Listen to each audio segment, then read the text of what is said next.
नमस्कार दोस्तों। पिछली वीडियोज में हमारा जो टॉपिक चल रहा था वो चल रहा था सेंटेंस एंड इट्स काइंड्स। देखिए पिछले वीडियोज में हमने पढ़ा असर्टिव सेंटेंस के बारे में, उसके बाद हमने पढ़ा इंटरोगेटिव सेंटेंस बाय एचवी। देखिए इंटरोगेटिव सेंटेंस दो प्रकार के होते हैं, बाय एचवी यानी कि हेल्पिंग वर्ब से शुरू होने वाले इंटरोगेटिव सेंटेंस, और सेकंड था हमारा बाय डब्ल्यूएच वर्ड यानी कि डब्ल्यूएच वर्ड से शुरू होने वाले इंटरोगेटिव सेंटेंस। देखिए प्रश्न ये है कि कब हमें इंटरोगेटिव सेंटेंस हेल्पिंग वर्ड से शुरू करना है और कब हमें इंटरोगेटिव सेंटेंस डब्ल्यूएच वर्ड से शुरू करना है। देखिए आपने अब तक ये क्लासेज के दौरान आपने पढ़ा होगा, आपके टीचर्स ने आपको बताया होगा यदि क्या सेंटेंस के शुरू में आता है तो हेल्पिंग वर्ड से शुरू करते हैं, और यदि क्या बीच में आता है तो डब्ल्यूएच, इस तरह से कुछ आपने पढ़ा होगा। लेकिन देखिए आज हम आपको इसके लिए सिस्टमैटिक मेथड बताएंगे कि कब आपको हेल्पिंग वर्ड से शुरू करना है और कब आपको डब्ल्यूएच वर्ड से शुरू करना है। देखिए फ्रेंड्स, हेल्पिंग कल की वीडियो में हमने आपको बताया था इंटरोगेटिव सेंटेंस बाय एचवी यानी हेल्पिंग वर्ड से शुरू होने वाले इंटरोगेटिव सेंटेंस। हमने बताया था आपके लिए कि यदि आपके सामने जो जवाब या उत्तर है, आपके सामने जो उत्तर है या जो उत्तर दे रखा है वो यदि यस या नो से शुरू हो रहा है, यदि आपका जो सेंटेंस आपके सामने जवाब या उत्तर के रूप में भाई आपसे कहा जाए क्वेश्चन बनाए, क्वेश्चन किसमें से बनाएंगे? आंसर में से बनाएंगे। यानी आपके सामने एक आंसर दिया हुआ होगा, जवाब दिया होगा, उस जवाब में से आपको क्वेश्चन बनाना है। तो आप ध्यान रखें यदि आपका जो आंसर आपके सामने दिया हुआ है यदि वो यस या नो से शुरू हो रहा है तो आप समझ जाएं कि आपको क्वेश्चन हेल्पिंग वर्ब से शुरू करना है। और हेल्पिंग वर्ब से यदि वो शुरू हो रहा है तो हमने उसमें आपको सूत्र बताया था हसवो या हसनवो। हसवो S for helping verb, S for subject, V for verb और ओ फॉर ऑब्जेक्ट। अब देखिए आज हम आपके लिए बताएंगे interrogative sentence by WH word. देखिए बाय डब्ल्यूएच वर्ड। अब देखिए यदि किसी प्रश्न का जवाब यस या नो के बजाय, यानी कि यस या नो नहीं दे रखा हो, उसके बजाय पूरा दे रखा हो, तो आप समझ जाएं कि आपका जो क्वेश्चन बनेगा वो डब्ल्यूएच वर्ड से ही बनेगा। देखिए for example she goes to school daily, वो रोजाना विद्यालय जाती है। आपसे कहा जाए कि भाई इसमें से आप क्वेश्चन बनाएं। क्या बनाएं? क्वेश्चन। जब इसमें से आप क्वेश्चन बनाएंगे, जब क्वेश्चन बनाएंगे तो आपने पहली दफा ही देख लिया कि यस या नो से शुरू नहीं हो रहा है, इसका मतलब हेल्पिंग वर्ब से तो नहीं बनेगा, यानी कि किससे बनेगा? डब्ल्यूएच वर्ड से बनेगा। किससे बनेगा?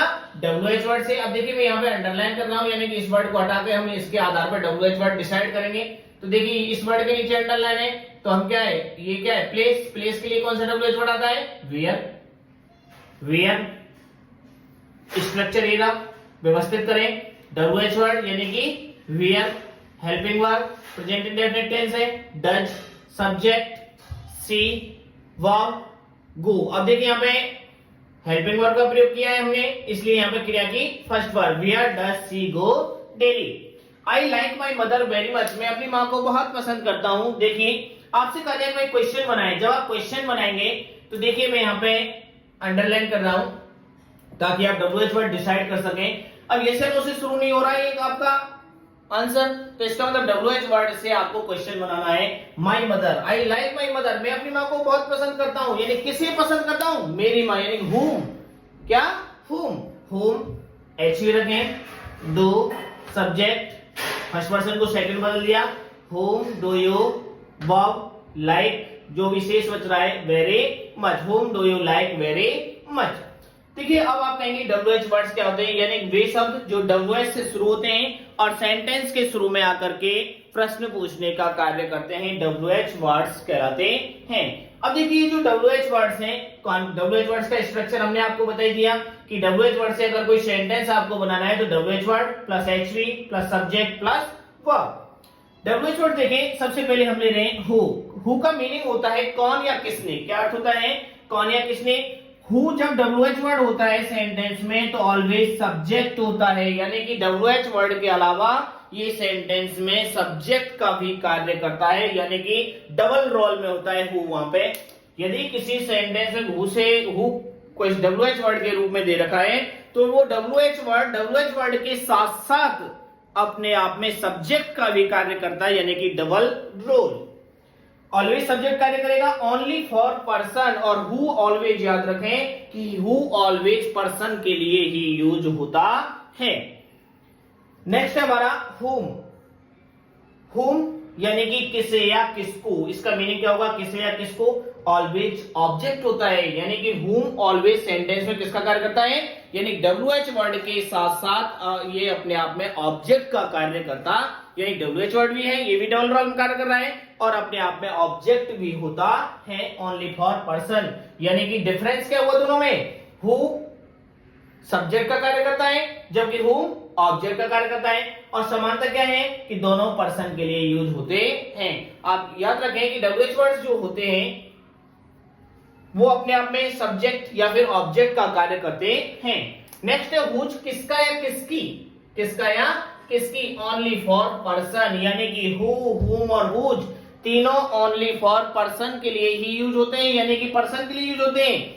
स्वयं पजेशन, यानी कि जो हुज होता है वो कभी भी अकेला नहीं आता है, अपने साथ नाउन लेता है और नाउन लेकर के स्वयं पजेशन स्वामित्व या अधिकार व्यक्त करता है। हुज फादर, किसके, पिताजी, स्वामित्व बता रहा है, यहाँ पे पजेशन बता रहा है कि उस पिताजी पे किसका स्वामित्व है, किसका पजेशन है। Whose father, whose mother, whose baby, किसकी माँ, किसके पिताजी, हुज हाउस, किसका घर, यानी ऑलवेज अपने साथ नाउन लेगा, अपने साथ क्या लेगा, नाउन लेगा, और किसके लिए यूज होगा, ये अपने किसके लिए यूज होगा, यानी कि पर्सन के लिए। हाँ सॉरी, इसमें थोड़ा ध्यान रखें कि हुज का प्रयोग ऑलवेज पर्सन के लिए ही किया जाता है, अपने साथ नाउन लेता है और स्वयं पजेशन यानी कि स्वामित्व या अधिकार व्यक्त करता है। विच, कौन सा, कौन सी, स्वयं सिलेक्शन, स्वयं सिलेक्शन पर्सन के अलावा यूज होता है। व्हाट, क्या, वेयर, कहां, प्लेस शो करता है, व्हेन, कब, टाइम शो करता है, व्हाई, क्यों, रीजन शो करता है। हाउ, कैसा या कैसी, स्वयं मैनर, यानी कि हाउ से जब आपका क्वेश्चन शुरू होगा तो वो मैनर शो करेगा, यानी कि कार्य करने का तरीका या ढंग प्रदर्शित करेगा। हाउ मेनी, कितने या कितनी, स्वयं नंबर, यानी कि संख्या व्यक्त करता है। गब्बर, कितने आदमी थे, यानी कि स्वयं नंबर, यानी कि कितने, कितनी, स्वयं नंबर। हाउ मच, कितना या कितनी, क्वांटिटी, यानी कि मात्रा, परिमाण या भार व्यक्त करता है। तो फ्रेंड्स अब आप समझ गए होंगे कि कब आपको इंटररोगेटिव सेंटेंस हेल्पिंग वर्ड से शुरू करना है और कब आपको इंटररोगेटिव सेंटेंस WH वर्ड से शुरू करना है। थैंक यू दोस्तों, यदि आपको हमारा वीडियो पसंद आए लाइक करें, कमेंट करें और हमें सब्सक्राइब करें। Thank you.